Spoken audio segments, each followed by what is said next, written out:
Ahmedabad crime બ્રાન્ચે 5 ગુનાના wanted ચીખલીકર ગેંગના આરોપીને ઝડપી પાડ્યો છે। આરોપી લખનસિંહ બાવરીને અમદાવાદ ક્રાઇમ બ્રાન્ચે બાતમીના આધારે ઝડપી લીધો છે।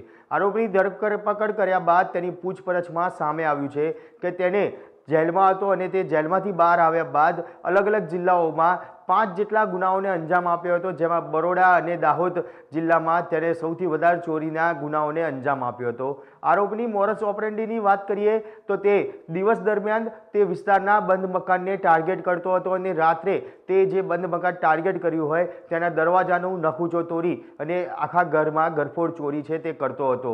ખાસ વાત કરીએ તો જ્યારે આરોપી જેલમાંથી બહાર આવ્યો ત્યારબાદ તેને અલગ અલગ જિલ્લાઓમાં 5 જેટલા ગુનાઓને અંજામ આપી અને તે કેસની અંદર તે વોન્ટેડ હતો।